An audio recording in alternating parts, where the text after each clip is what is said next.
আসসালামু আলাইকুম রহমতুল্লাহি অবরকাতুহু।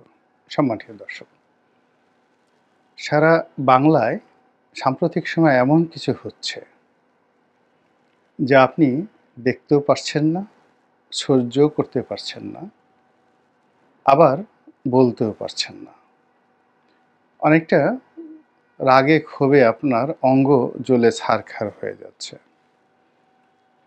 আমাদের এই বাংলার হাজার বছরের যে ঐতিহ্য, জারি সারি ভাটিয়ারি যাত্রাপালা, এ সকল কিছুর মধ্যে আমরা একই সঙ্গে আমাদের যে ধর্মীয় বর্ণবৈচিত্র্য, হিন্দু, মুসলমান, বৌদ্ধ, খ্রিস্টান, এগুলোর সক্রিয়তা বজায় রেখে আমরা চলে আসছি।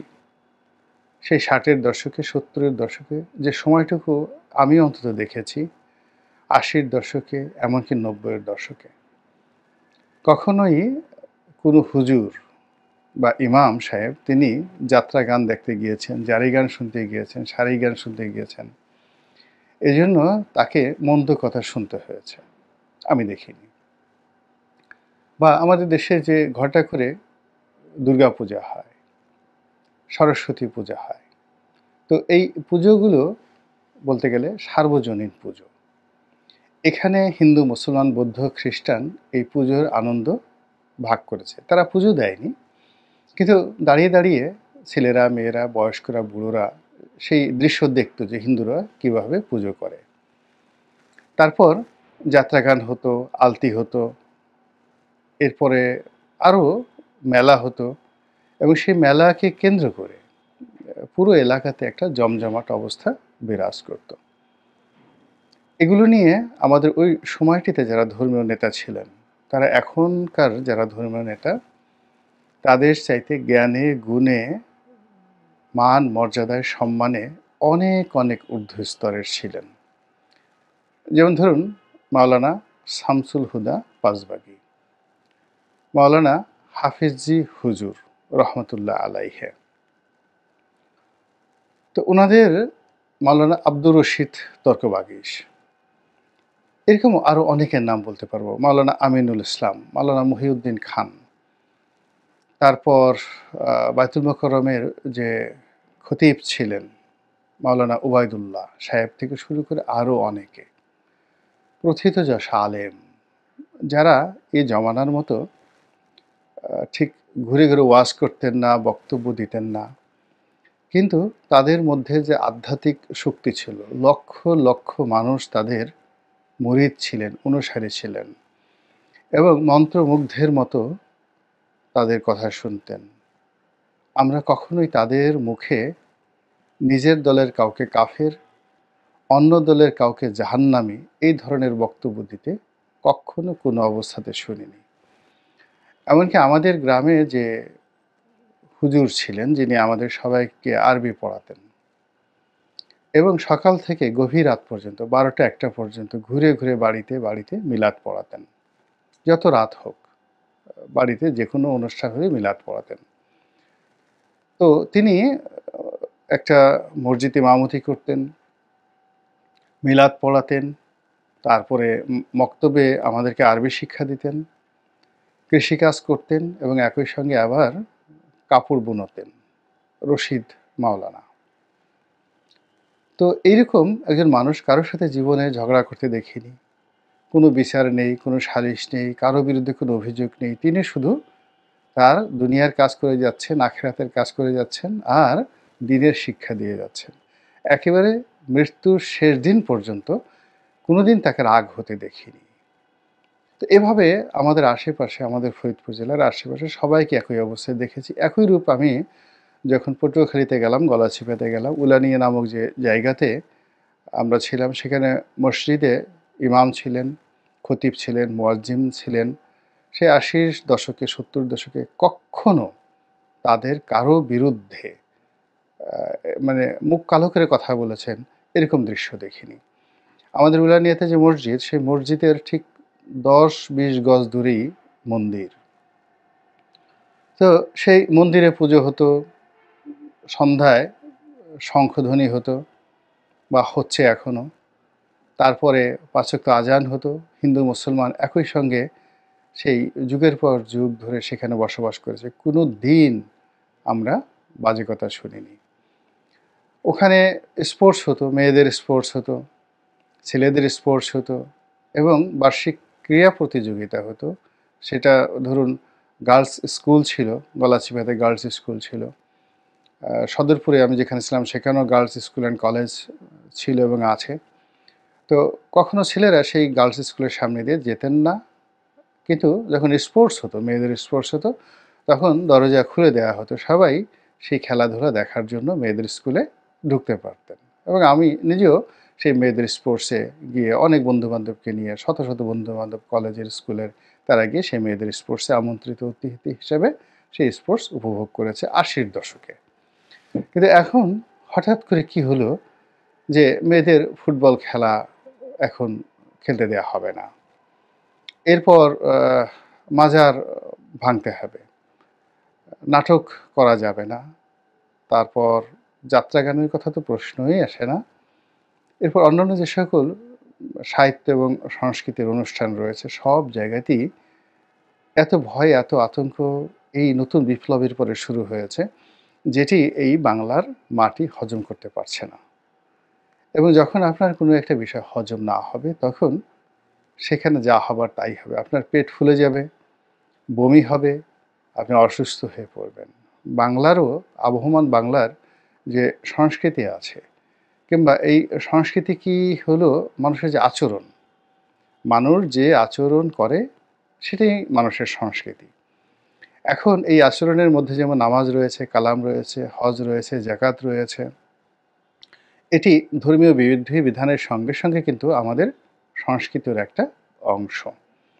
ঈদগাহে আমরা যাই, ওয়াজ মাহফিলে আমরা মাহফিল শুনি, এটি কেবল আমরা যে শুনি তা নয়, হাজার হাজার হিন্দুরা কিন্তু সেখানে অংশগ্রহণ করেন। আমি নিজে দেখেছি যে হিন্দুরা গিয়ে সেখানে জিকির করেন, ওই তাহেরি যে জিকির করে না, সেই জিকিরের সঙ্গে পাল্লা দিয়ে হিন্দুরাও কিন্তু সেই মাহফিলে অংশগ্রহণ করে তারা জিকির করে, আল্লাহু আল্লাহু জিকির করে।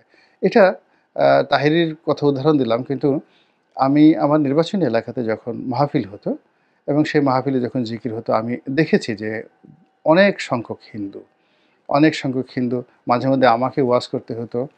তো সেখানে দেখা গেল যে হাজার হাজার হিন্দু উপস্থিত হতেন, পর্দার আড়ালে মা বোনেরা থাকতেন, তাদের সঙ্গে হিন্দু মহিলারাও থাকতেন এবং তারাও এই ওয়াজ শুনে, ধর্মীয় বক্তব্য শুনে তারা কাঁদতেন, জিকির করতেন। কিন্তু বিরূপ অবস্থা দেখিনি। কিন্তু এই অবস্থা কি হলো এখন এই বাংলায়, যে বাংলায় কোনো অবস্থাতেই আমরা আমাদের যে স্বাভাবিক আচরণ, আমাদের যে অভ্যাস, যেটিকে আমরা সংস্কৃতি বলি, সেই অভ্যাসের একটি অংশকে উগ্র করে দেওয়া হচ্ছে আর অপর অংশটিকে কেটে দেওয়া হচ্ছে, ছেটে দেওয়া হচ্ছে, বাধা দেওয়া হচ্ছে। এটি পুরো আমাদের জাতিসত্তাকে নষ্ট করে দেবে এবং এটাই আক্ষরিক অর্থে না বলে রূপক অর্থে বলার চেষ্টা করেছি আজকের এই শিরোনামে। এবার আমাদের যে বিশ্ব ভালোবাসা দিবস শফিক রেহমান সাহেব চালু করেছিলেন, এই বিশ্ব ভালোবাসা দিবসের কি অবস্থা হয়েছে আপনারা সবাই জানেন। এটি নিয়ে আমাদের যারা মৌলবাদের বক্তা, জনক, তাদের বক্তব্য হলো যে এটা একটা বিশ্ব বেহায়া দিবস। ছেলেমেয়েরা রং ঢং করে, অবিবাহিত ছেলেরা মেয়েরা একসাথে হাত ধরাধরি করে ঘুরে, বাসন্তী রঙের শাড়ি পরে তারা ঘোরাফেরা করে, অনেকে পরকীয়া প্রেম করে, অনেকে বিবাহ বহির্ভূত যে সম্পর্কগুলো, সেই সম্পর্কগুলো তারা এই দিনে এসে একেবারে বেহাল্লাপনায় রূপান্তরিত করে। একটা বিষয় এখানে আমরা বলতে চাই, সেটি হলো বিয়ে এরকম একটি সামাজিক স্বীকৃতি, এটি হজরত আদম আলাইহিস সালামের জামানা থেকে কিন্তু এখন অবধি সমাজে রেসপেক্টেড, সম্মানিত হয়ে আসছে। এমন কোনো সমাজ ছিল না, সেটা মহাভারতের যুগ বলেন, বৈদিক যুগ বলেন, কিংবা আয়ামে জাহেলিয়াত বলেন, অথবা আরও মন্দ যে যুগগুলো ছিল, কেবলমাত্র জাজিরাতুল আরব নয়, কেবলমাত্র রাশিয়া নয়, তুরস্ক নয়, সারা দুনিয়াতে, এমনকি সেই যে মায়া সভ্যতা থেকে শুরু করে আফ্রিকার গহীন অরণ্যে ৫,০০০ বছর, ১০,০০০ বছর যত সময় বলেন, এমনকি চীন দেশে বিয়ে যে বিষয়টি, এটি সবসময় সম্মানিত ছিল গৃহীত ছিল এবং এর কোনো বিকল্প ছিল না, যেটি এখনও নেই। আবার যে বিষয়গুলো আমরা এখন নিন্দা করছি, যেমন পতিতাবৃত্তি, অবাক হয়ে যাবেন যে এটিও পৃথিবীর সেই বিয়ের সাথে সাথে সামঞ্জস্যপূর্ণ মানে একই সঙ্গে চলেছে। মানে বিয়েটা যেভাবে চলেছে, পতিতাবৃত্তি চলেছে, পরকীয়া চলেছে। এই যে এখন যেটি পুংমৈথুন বলে বা যেটিকে হোমোসেক্স বলা হয়, এই জিনিসটিও সবসময় এটাতে ছিল। পুরুষের অন্য পুরুষের প্রতি আকর্ষণ, নারীর অন্য নারীর প্রতি আকর্ষণ, এটি কোনো সমাজ, কোনো রাষ্ট্র, কোনো জায়গাতেই এটিকে বন্ধ করা যায়নি। সমাজ এটিকে জানে এবং এটিকে জানার ফলে এটির জন্য শাস্তি আছে, এটির জন্য নিন্দা রয়েছে, এটির জন্য পুরস্কার রয়েছে দুনিয়া এবং আখেরাতে, এটির জন্য সামাজিক স্বীকৃতি রয়েছে এবং সামাজিক অস্বীকৃতি রয়েছে। এবং এভাবেই সারা পৃথিবীতে একটা সাম্যতা, একটি নিয়ন্ত্রিত বিধি ব্যবস্থা গড়ে উঠেছে। এমনকি আমেরিকাতে দেখেন, যেখানে পুরুষে পুরুষে বিয়েটা আমেরিকা এবং ইউরোপে যেখানে বৈধতা দেওয়া হয়েছে, এবং সেখানে কেউ যদি বলে আমি গে, তাকে ওই সমাজে রাষ্ট্রীয়ভাবে কেউ নিন্দা জানে না। কিন্তু এখনও পর্যন্ত আমেরিকান সোসাইটিতে কোনো অবস্থাতেই এটি আদরণীয় নয়, এটি গ্রহণীয় নয়। একইভাবে আপনি চিন্তা করুন যে আস্তিকতাবাদ এবং নাস্তিকতাবাদ, অর্থাৎ আল্লাহ রাসূলে বিশ্বাস করে না, খোদা ভগবানে বিশ্বাস করে না, ঈশ্বরে বিশ্বাস করে না, এটাও আদিকাল থেকে ছিল, এখনও আছে। এবং অবাক করার ব্যাপার হলো যে এই পৃথিবীতে ৯০ও নয়, যাকে বলা হয় ৯৯% লোকই ধর্মবিশ্বাসী। এমনও ধর্ম রয়েছে মাত্র স্বামী স্ত্রী দুজন বা পিতা পুত্র দুজন, এমনকি একটা পরিবারের মধ্যে সীমাবদ্ধ, কিন্তু তারা ধর্মবিশ্বাসী। সেই তুলনায় যারা নাস্তিক, সৃষ্টিকতাকে বিশ্বাস করে না, তাদের সংখ্যা খুবই অল্প। কাজেই যারা আস্তিক রয়েছেন, তাদের এই নাস্তিকতা নিয়ে বাড়াবাড়িটা কোনো অবস্থাতেই এটা মানে অতীতেও কখনো গ্রহণযোগ্যতা পায়নি, বর্তমানেও সেটা গ্রহণযোগ্যতা পাচ্ছে না। এর কারণ হলো এটা একেবারেই অপ্রয়োজনীয়। সমাজ কখনোই এই জিনিসটি গ্রহণ করে না। সত্যের বিরুদ্ধে যে কোনো জিনিসই হোক না কেন, এটা গ্রহণ করে না। মদ্যপান, নেশা করা, ভাং করা, জুয়া খেলা, তাস খেলা, এটা যে ১৪০০ বছর আগে আল্লাহ রাসূল নিন্দা করেছেন তা নয়। এটি সর্বযুগে, সর্বকালে সব ধর্মে নিষিদ্ধ। পাশা খেলা, জুয়া খেলা, ভাং খাওয়া, মদ খাওয়া, এই সকল জিনিস, তারপরে অবৈধ যৌনাচার, পরকীয়া, ব্যভিচার, আপনি দেখাতে পারবেন না যে পৃথিবীর কোনো ধর্ম এটিকে স্বীকৃতি দিয়েছে। ইসলাম এটাকে একেবারে, আজ যেমন আমরা আধুনিক এই সমাজে বৈজ্ঞানিকভাবে আমরা অনেক কিছু প্রমাণ করতে পারি যে এই অবৈধ সম্পর্কগুলো, এই অবৈধ কর্মগুলো, এই অবৈধ চিন্তাগুলো, এই অবৈধ বিনোদনগুলো, ভোগ-বিলাসগুলো, এটি বৈজ্ঞানিকভাবে আমরা যেভাবে প্রমাণ দিতে পারি যে এগুলো শরীরের জন্য, স্বাস্থ্যের জন্য, মানুষের জন্য খারাপ। তদ্রূপ আজ থেকে ৫,০০০ বছর আগে যে ধর্মটি প্রতিষ্ঠিত হয়েছে তার অনেক তথ্য নেই। কিন্তু ১৪০০ বছর আগে একেবারে লেটেস্ট ধর্ম হিসেবে ইসলাম যে বিষয়গুলোর সঙ্গে বিজ্ঞানকে যুক্ত করা সম্ভব, সেই বিষয়গুলোকে সঙ্গে বিজ্ঞানকে যুক্ত করে, যুক্তি, তর্ক উপস্থাপন করে, ইজমা এবং কিয়াস দিয়ে এমন একটা সিস্টেম করে দিয়েছে যেখানে মূলত উগ্রতার কোনো স্থান নেই। কিন্তু দুর্ভাগ্যজনক হলেও সত্যি যে আমরা এই ২০২৫ সনের বাংলাদেশে এসে এই কাজগুলো করছি। তো যেটা বললাম যে আমাদের এখানে যে শব্দটি ব্যবহার করা হয়েছে, আমরা যিনি ভাত দান করেন, মানে ভাতের আয়োজন করেন, আমরা তাকে সাধারণত ভাতার বলি।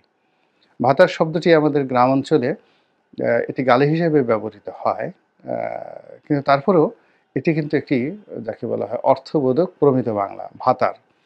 তো ভাতারকে সবাই ভালোবাসে। এখন ভাতার যে কেবলমাত্র স্বামী-স্ত্রীর সম্পর্ক হতে পারে, অর্থাৎ পুরুষ ভাতার হবে তাও নয়। নারীও ভাতারই হতে পারে যদি সে কর্মক্ষেত্রে অর্জন করে। তো এইবার আ আ যে বিশ্ব ভালোবাসা দিবস বা বাংলাদেশে যেটিকে ভ্যালেন্টাইনস ডে আ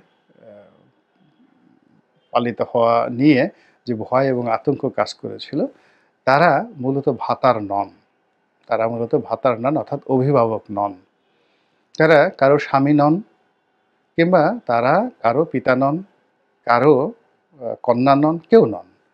কিন্তু একটা অজানা শক্তি, একটা দুর্বোধ্য শক্তি ঠিক একটা কালচার, একটা নতুন যে কালচার শুরু হয়েছিল সেই কালচারটিকে আ হুমকির মুখে ফেলে দিয়েছে এবং সেটি আমাদেরকে কতটা উন্নয়নের পথে নেবে, কতটা যাকে বলা হয় পেছনের দিকে নেবে সেটা না বললেও মূল ব্যাপারটা হলো যে এই উগ্রতার কোনো দরকার ছিল না।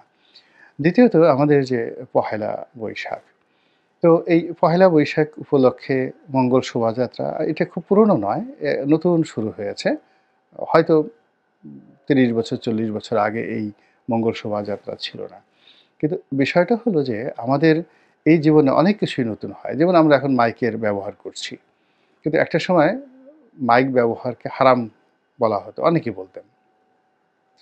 আমরা এখন প্লেনে চলছি। অনেকে প্লেনে চড়াটাকে একসময় হারাম মনে করতেন। আমরা এখন বঙ্গোপসাগর পাড়ি দিচ্ছি। অনেকে একটা সময় হাজার, হাজার বছর ধরে সমুদ্র পাড়ি দেওয়া, কালাপানি পাড়ি দেওয়া ধর্ম থেকে জাতি থেকে খারিজ হয়ে যাওয়ার নামান্তর মনে করা হতো। তারপর আমরা এখন আ যাকে বলা হয় বিদেশীদের সাথে মিশছি। তারপরে অনেক কিছু করছি। পেস্ট দিয়ে দাঁত মাজছি, পাউডার মাখছি মুখে, আলতাসনো পাউডার মাখছি। এমনকি সাবান দিয়ে গোসল করছি। কিন্তু এমন একটা সময় ছিল আ সাবান দিয়ে গোসল করাকেও আমাদের এই সমাজে হারাম বলে ফতোয়া দেওয়া হতো। এবং অবাক করার ব্যাপার হলো যে ইসলামের যে সকল নামকরা ব্যক্তি রয়েছে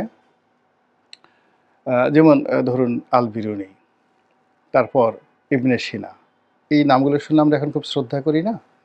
কিংবা মাওলানা জালালউদ্দিন রুমি, উমর খৈয়াম, কাজী নজরুল ইসলাম।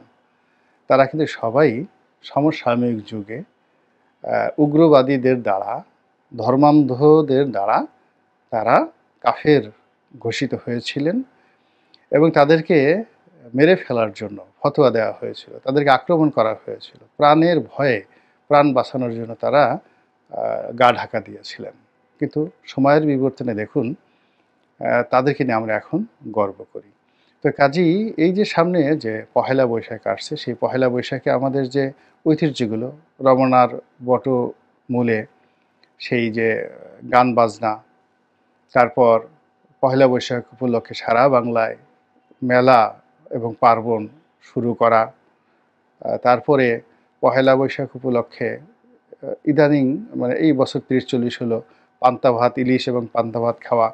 এই জিনিসগুলো এমন একটা আনন্দ, যে আনন্দের মধ্যে কোনো গুনাহ নেই, যে আনন্দের মধ্যে কোনো শিরক নেই, কোনো বেদাত নেই, যে আনন্দ কোনো অবস্থাতেই অন্য কারোর জন্য ক্ষতিকর নয়। কিন্তু এই বিষয়গুলো নিয়েও আমাদের এই সমাজে কিন্তু নিদারুণ বাড়াবাড়ি হচ্ছে এবং বাড়াবাড়ি হচ্ছে বিভিন্ন সময়ে। সেই গত ২০-২৫ বছর ধরেই অনেকে এদের বিরুদ্ধে অর্থাৎ এই ভালোবাসা দিবসের বিরুদ্ধে, তারপরে পহেলা বৈশাখীর বিরুদ্ধে নানা রকম কথাবার্তা বলে আসছেন। কিন্তু সরাসরি এগুলোকে বাধা দেওয়ার মতো শক্তি হয়তো তাদের ছিল না। কিন্তু এখন এই সময়টিতে ডক্টর মোহাম্মদ ইউনূসের জমানাতে এই বাধা দানকারীরা যেকোনো সময়ের চাইতে শক্তিশালী, আত্মবিশ্বাসী এবং একই সঙ্গে আ প্রলয়ংকারী বলবো আমি। অর্থাৎ তারা যেকোনো বিষয় প্রলয় করার ক্ষমতা রাখে। তো সেই বিষয়গুলো নিয়ে সামনে যে পহেলা বৈশাখ আসছে তারা কি করেন এটাই এখন দেখার বিষয়। মহান আল্লাহ রাব্বুল আলামিন আমাদের সবাইকে হেদায়েত দান করুন এবং হেফাজত করুন। আসসালামু আলাইকুম ওয়া রাহমাতুল্লাহি ওয়া বারাকাতুহু।